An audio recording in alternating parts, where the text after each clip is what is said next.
Hi guys, good evening and welcome back once again to the EdWord. I'm your host Eddie, and in tonight's video I will be giving you my second viewing order option in order to properly excite and anticipate yourself for the arrival of Godzilla vs. Kong, which is still scheduled to come out at the end of this month, March 31st, both in theaters and on HBO Max. I wanted to give you guys a second option in terms of how you want to watch the other previous films that I mentioned in my first video about a week or so ago. So in that first order, I said you could just watch the films chronologically, like in the order in which they came out, which was Godzilla 2014, Kong Skull Island, and finally Godzilla King of the Monsters. Well, there's a second order in which you can watch them, and I've got that option right here. I will not be going into spoilers for the sake of those of you who may or may not have seen any of these movies, so I won't be going into specifics, but I will be telling you your options on how you can watch these other films.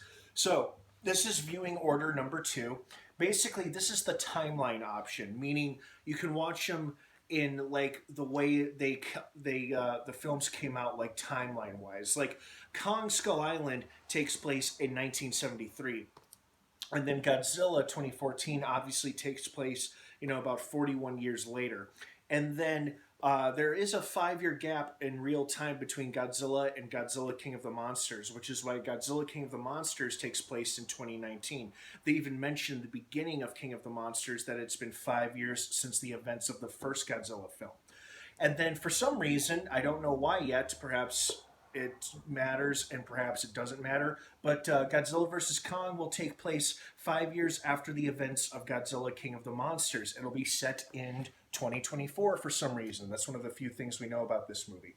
Anyway, this is the timeline in which the films come out. So Kong Skull Island technically is the first film in the Monsterverse, since it does take place in 1973.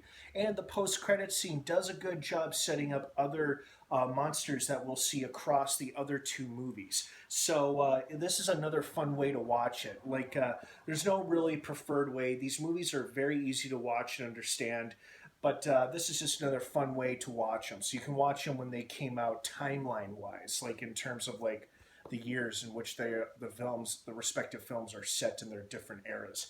What's fun about Kong Skull Island is that not only is it a fun, exciting movie, but it's set to the backdrop of this awesome 1970s post-Vietnam era music.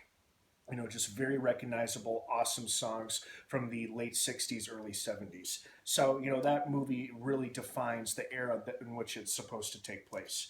So, this is fun. And then what really helps is that Kong Skull Island's post-credit scenes, like I mentioned, does a pretty good job setting up both the following films. And then the post-credit scene for King of the Monsters most likely sets us up for what we may or may not see in Godzilla vs. Kong. So there you go, another fun viewing option for you. Like I said in my first video, if you've got any questions at all, please don't hesitate to reach out and ask. Leave your question or comment down below in the comment section. I'd love to hear from you guys.